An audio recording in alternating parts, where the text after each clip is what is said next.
Começa agora na Vibe Mundial, programa Café com Sexologia. Falando sobre sexualidade, saúde mental e relacionamentos de casais. Apresentação do psicólogo e sexólogo Oswaldo Rodrigues. Boa noite, pessoas. Eu quero dar as boas-vindas a todas as pessoas que estão conosco ao vivo pela Rádio Vibe Mundial, mas também aquelas que vão nos assistir pelo Instagram Café com Sexologia e também pelo YouTube, seja da Vibe Mundial, seja do Instituto Paulista de Sexualidade, o INPASEX. Nós temos aqui hoje dois convidados. Em verdade, eu trouxe o professor Ronaldo Trindade, que vocês já conhecem de outros programas, outros assuntos que ele trouxe para conversar com vocês, mas ele trouxe alguém com assunto diferenciado. Ronaldo, você quer apresentar a nossa convidada hoje, por favor? Claro. Bom, dá um alô a todos aí que estão aqui com a gente. Bom, temos aqui ao meu lado a professora Cláudia Lopes, né? A Cláudia, que ela fez agora, defendeu o mestrado em psicologia e trabalhando com um tema, né, que eu acho que interessa para muita gente, que é sobre longevidade conjugal, né? Então eu vou passar um pouco para ela falar um pouco sobre o que foi a pesquisa dela, falar um pouco sobre os resultados que ela chegou, que ela fez uma pesquisa, um trabalho de campo, entrevistou aí vários casais. Então eu acho que hoje a gente vai ter um papo bem legal. Então, bem-vinda, Cláudia. É bom estar aqui com você, um tema que importa para muita gente, afinal de contas, longevidade conjugal. Quanto tempo é longevidade conjugal? E daí vamos? Bom, primeiro eu queria agradecer a você, né, muito acolhedora, a oportunidade de estar num programa que nós sabemos da sua importância, né? Também ao Ronaldo pelo convite da gente estar juntos aqui num bate-papo e falar de uma coisa muito importante, que é a longevidade conjugal, que está no campo da conjugalidade, né? Os relacionamentos afetivos, as trocas, né? Num mundo conturbado, cheio de desafios, arranjos, relações novas, não é mesmo?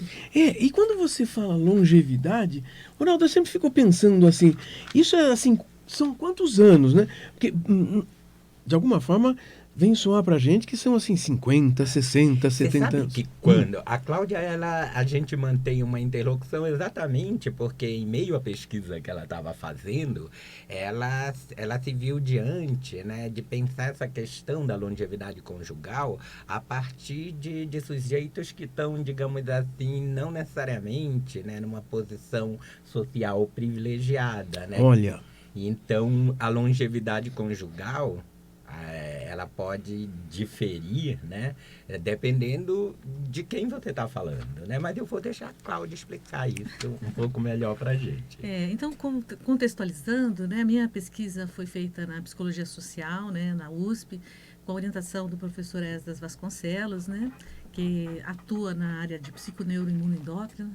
E aí tivemos, então, a oportunidade, da minha experiência, que eu venho já estudando esse tema há mais de 15 anos, tive a oportunidade lá na PUC São Paulo fazer especialização em longevidade, mas eu tinha um olhar, sabe, mais na questão dos valores. E no mestrado, lá com o professor Esdras, surgiu essa possibilidade da gente fazer essa conexão, da gente estar pensando corpo, mente, né, também relações. E nesse contexto mais complexo, de multi-olhares, né? Veja, eu estou olhando o físico, eu estou olhando o mental, mas também as relações, é que aí entra, né, o professor Ronaldo, que a gente precisava ter assim, conversas, diálogos. Ele me ajudou muito com alguns materiais, porque a gente precisava olhar também os casais, né, heterossexuais, mas também casais homoafetivos, que apareceram na minha pesquisa. Então, esse olhar, né, voltando para a longevidade, passa por questões de classe, de raça, né? e que é diferente daquele modelo padrão que nós tínhamos lá atrás, da minha avó, da minha mãe. Então, bodas de prata, bodas de ouro, então, 50 anos, 100 anos. E será que hoje cabe esse modelo? Não cabe mais, né? E se a gente for falar oficialmente, né, eu fiquei sabendo isso através da pesquisa da Cláudia, o IBGE, ele tem uma definição, né, que não foi a definição com a qual ela trabalhou, se não me engano, a definição do IBGE, né, de uma relação... Na verdade, como na literatura, né, nós nos apoiamos, né, nas pesquisas mais recentes, né, que tivemos, né, e ali nós não temos um padrão, uma validação, que são 10 anos é bom, 20 anos, 30, 40, né? Então, nas pesquisas, pelo menos no Brasil, no exterior, não existe um número, né? Ok. Então, o que nós pensamos? Vamos nos apoiar nos dados do IBGE, porque o IBGE, ele nos diz quanto tempo uma relação dura. Então, só para a gente ter uma ideia, no último censo de 2022, a média é 13,8 anos. Uau! Que é o momento em que uma relação dura, ou seja, depois disso seria o divórcio, né? Então, do que nós estamos falando? Imagina que você casou com 20 anos. 33 está separado. Mas você tem uma relação longeva, você sabia? Olha só. Porque no imaginário a gente fala que relação longeva é quantos anos? Pois é, é o que eu estava falando. 100? Parece que é uma coisa longa. Então, na atualidade, não cabe mais aquele modelo de bodas de prata, bodas de ouro. E quando a Cláudia fala em atualidade, a gente está falando exatamente nesse momento, né? Em que é exatamente o contrário. Antigamente, as pessoas, quando elas divorciavam, né? Elas meio que viravam um pária na sociedade, né? Hoje em dia, né?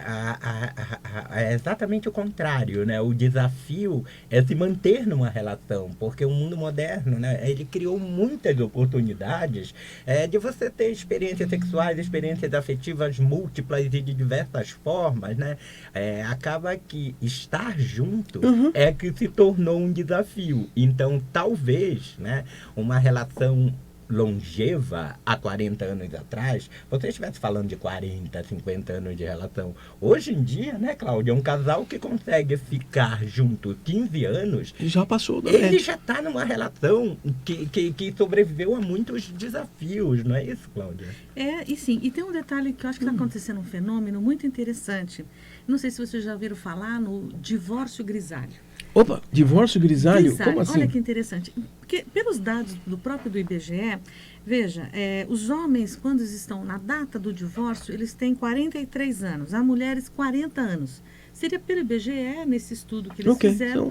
Então, veja, as pessoas estão se divorciando com 40. O que está acontecendo? Eles vão querer novos relacionamentos.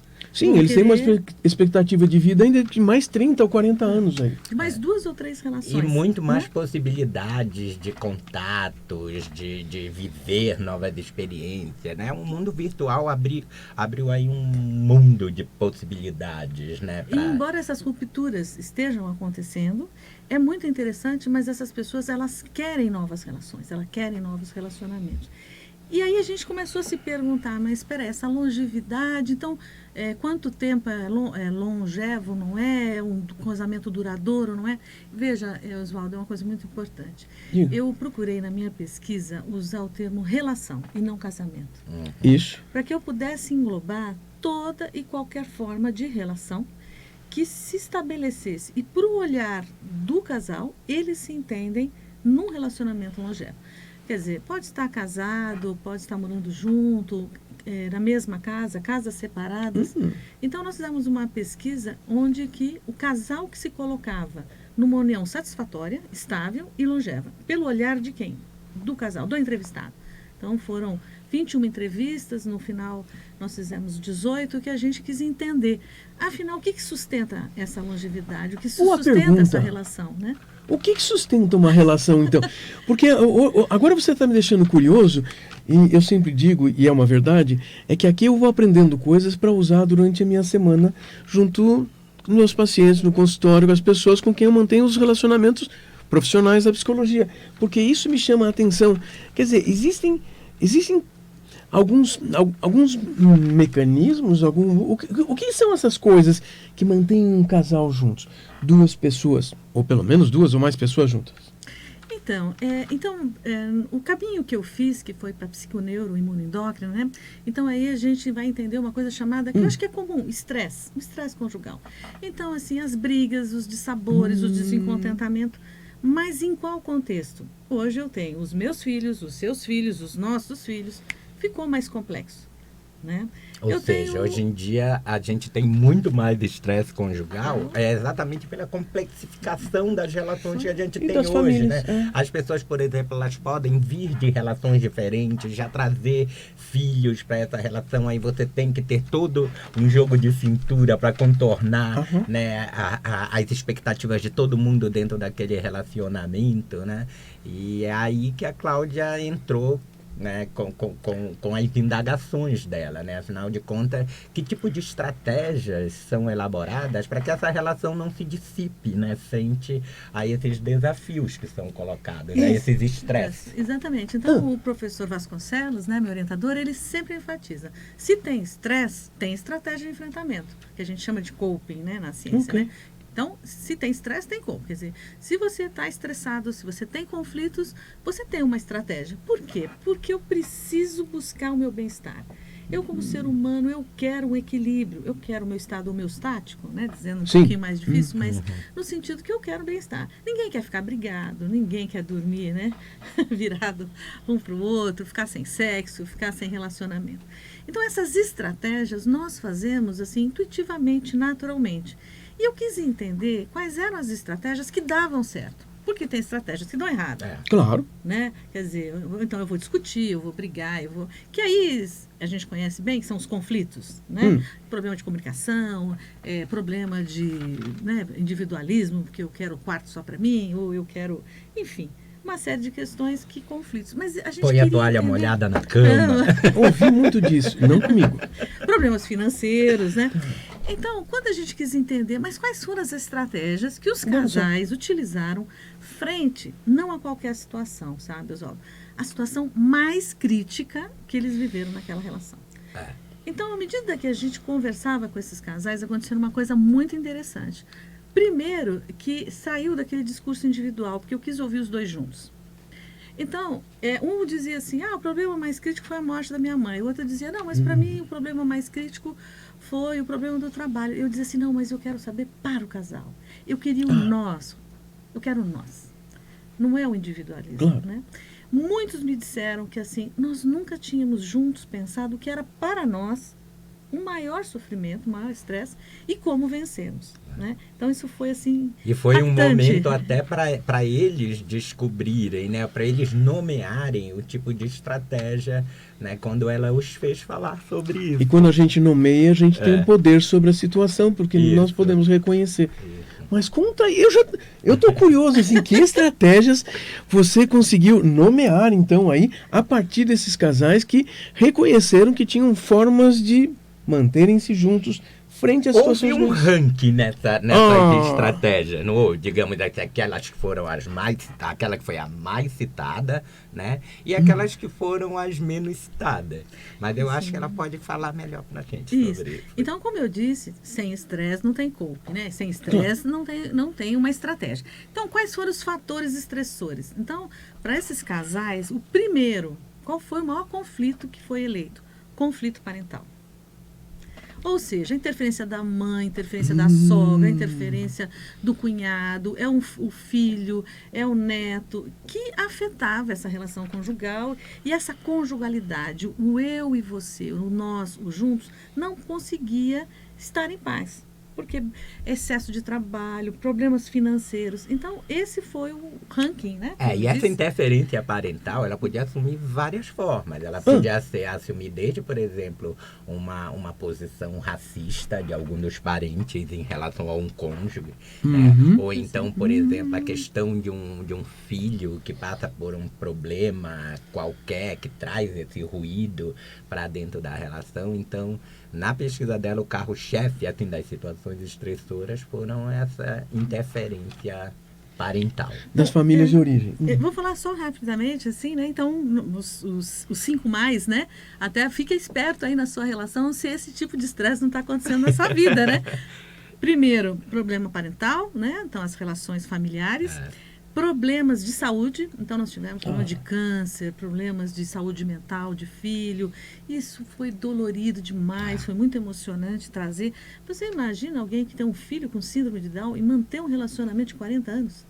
Esse pai não vai embora, essa mãe não abandona essa criança. Eles têm que ter... Sendo que essa situação estressora já se manifestou a partir do momento que essa criança ela foi diagnosticada. Então, ali já se instaura uma situação de estresse que, se ela não for administrada de uma maneira saudável, né, ela pode...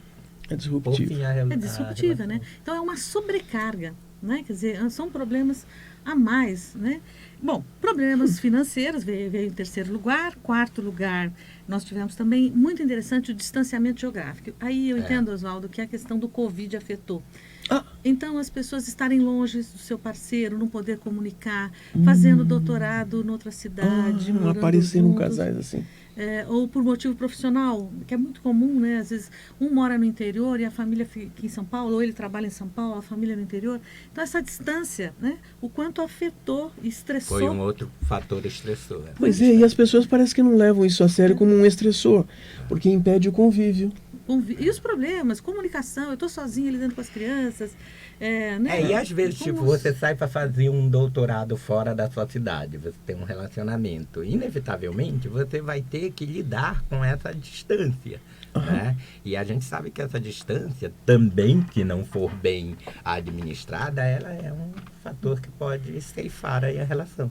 Bom, e por último, o assédio e a discriminação. Isso também foi assim uma coisa muito interessante, inédita, que surgiu. O que significa isso? Nós tivemos um caso onde uma mulher ela sofreu assédio do marido, porque ela era muito religiosa e ela não podia se divorciar. E ele queria ter sua vida de solteiro, queria manter ainda uma vida, digamos assim, a sua individualidade e tal. E ele ameaçava subjetivamente, emocionalmente, para que ela aceitasse aquela condição. Ele fazia com que ela aceitasse, jogando com ela com o fato de que ele poderia deixá-la a qualquer momento. E ela, como ela era religiosa, a separação, digamos assim, seria um estresse muito maior para ela, ela se submetia a isso. E ele utilizava isso de abuso de poder de uma forma abusiva. Aí vem a depressão, vem algumas coisas. E a discriminação são dois casais homoafetivos que contam o seu sofrimento de serem invisíveis, não serem legitimados, não poder perder o seu emprego por questão da sua orientação sexual, porque no relacionamento a negação da família, a falta de apoio parental. E no como próprio condomínio que eles moravam, né? tiveram que esse casal eles tiveram que conviver com diversas cenas de discriminação. Imagina você ser discriminado no ambiente em que você mora, né? E de como isso, né, demanda uma relação muito mais forte, uma relação muito mais coesa, né?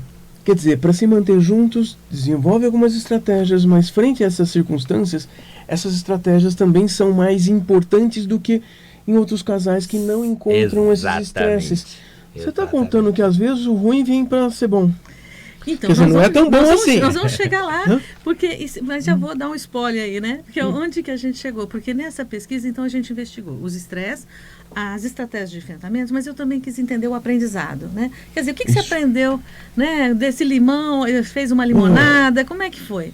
E aparece no aprendizado essa questão de quanto que a dificuldade, a experiência, fortaleceu a união. Emerge essa solidariedade, emergiu o apoio, a reflexão sobre o quanto você esteve do meu lado, o quanto você contribuiu para estarmos juntos, ou como enfrentamos juntos e negociamos como lidar com a sua mãe, ou como lidamos, enfim, com as questões financeiras, né? Inclusive, é muito interessante, né? Não sei se você já viu essa expressão, né? Que é a intimidade financeira. É um termo bem interessante, que é a expectativa de que o meu parceiro, ele seja transparente e ele me apoia economicamente, né? Quer dizer, não tem aquela coisa de eu escondo quanto eu ganho, e enfim, aquelas confusões que a gente sabe que o homem é provedor, a mulher não, né? A mulher que tem um fundo machista, que ela diz assim, eu sou liberal, eu sou feminista, mas quem paga a conta é o homem. Essas confusões contemporâneas que a gente conhece bem, né? Uma coisa interessante na pesquisa da Cláudia, porque foi uma pesquisa que ela foi feita no mundo em que as relações de gênero se transformaram. Não tem mais essa coisa do homem ser o provedor, a mulher era aquela que o homem dava tipo uma mesada para ela ir no salão de beleza. Não, essa mulher ela trabalha, ela contribui economicamente, às vezes ela tem um salário maior do que o do homem, então se criou a necessidade de lidar com essas novas relações financeiras no interior do relacionamento, que a gente sabe que também pro homem, né, que foi criado para ser aquele que é o mantenedor da casa, que manda em tudo, ele tá vendo aí essas relações se transformarem, as mulheres ocupando espaços, né, lutando por enfim, né, inclusive contra, né, essa diferença salarial que ainda existe entre homens e mulheres, mas enfim, e de como essas coisas levavam ruídos para o relacionamento. E o interessante é que ela viu assim a aprendizagem deles, porque é eles olhando para o passado da relação e dizendo, foi aqui que nós salvamos a relação, né? Ela os fazendo perceber isso de alguma forma. Mas também são pessoas e casais que têm essa facilidade, essa qualidade, essa possibilidade de efetuar algumas mudanças contra aquelas predestinações anteriores, assim, olha, esse homem aprendeu a ser assim, essa mulher desse jeito. Não, eles se criaram dentro do casal com uma outra possibilidade. Você está contando que para algumas pessoas, os casais longevos, o casal foi a solução, a salvação dos indivíduos? Então, vamos qual é a estratégia de enfrentamento? Então, como eles lidaram com tantos problemas? Estou curioso aí. Primeiro lugar, o companheirismo. Era esperado, confesso para você, que o amor, não, foi por amor, o amor. Pois é, eu fiquei surpresa, porque para esses grupos, para esse grupo, eles vão dizer que foram pequenas atitudes, foi um gesto, foi a cooperação, foi a presença. Esse foi uma estratégia que foi de maior incidência. Depois, a segunda estratégia, né, foi o comprometimento. Então, os casais querem comprometimento. Estamos juntos, você é meu par, eu sou parceira, estamos juntos. Estamos nessa um casal, juntos, estamos né? nessa juntos. Que interessante. Terceiro lugar, eu acho que é um tema que vale a pena para as pessoas pesquisarem, religiosidade. Como foi importante a religiosidade e a espiritualidade sustentar, principalmente nos casos de muito estresse agudo, né? De quase morte de um câncer, ou a questão de filhos doentes, como a fé sustentou a coragem, a determinação, não vamos desanimar, não vamos desistir, né? Do momento de... E lembrando que ela fala espiritualidade, que não está restrito a nenhuma religião, né? É uma relação com a fé, né? Que qualquer que seja ela, independente de religião, rituais, da forma ritual que se assuma, né? Foi essa força da fé aí que entra também como uma estratégia de enfrentamento. A família, o apoio, né, da comunidade, o apoio, a mãe ficou com o bebê, emprestou dinheiro, arrumou emprego, então isso eles entendem que foi uma estratégia muito importantíssima para lidar com as questões. Comunicação, que a gente sabe que é importantíssima, diálogo, conversa. Se falou muito disso, como é importante ser ouvido, uma escuta ativa, uma escuta atenciosa, reverberar o que o outro disse. E é boa essa coisa da comunicação, que antes, quando a gente falava em comunicação, a gente falava só que as pessoas têm que falar. Agora, a gente está dizendo, elas têm que escutar. Né? Sim, verdade. A comunicação tem vários aspectos. A comunicação, ela não é só alguém falando, mas é principalmente alguém escutando, né? Sim.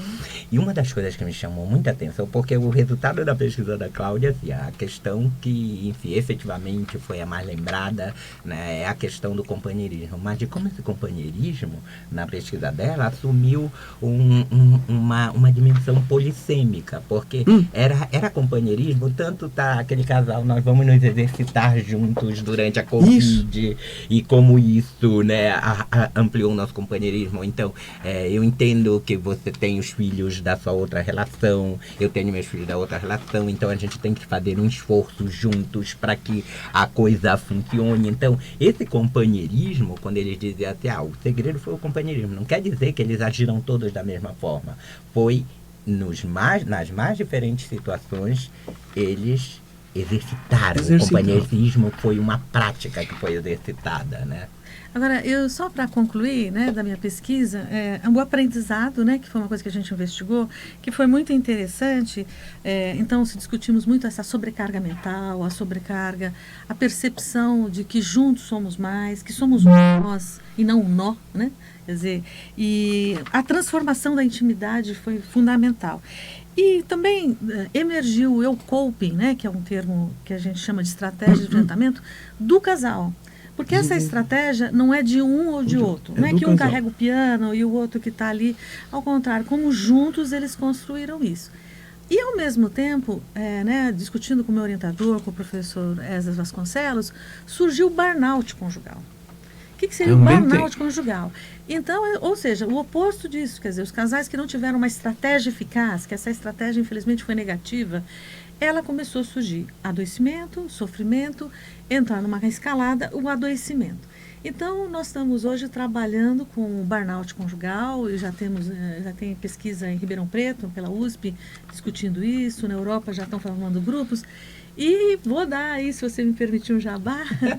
Nós, pela Academia Paulista de Psicologia, agora em setembro, nós vamos ter um workshop, né, para os interessados, discutindo o burnout conjugal. Né? Muito bom. Mas tudo isso surgiu aqui, do nosso bate-papo aqui. Eu quero agradecer a tua participação aqui hoje, porque é bastante importante termos esses assuntos. E eu tenho certeza que quem andou nos ouvindo, quem vai nos ouvir em outros momentos, vai estar tirando proveito disso. Gente, estou honrada. Obrigado por estar vocês dois participando aqui. E lembro, vocês que estão assistindo, ouvindo, vamos procurar outros episódios do Café com Sexologia, porque temos muitas coisas boas para ouvir. Até mais, gente. Obrigada pela participação. Obrigada.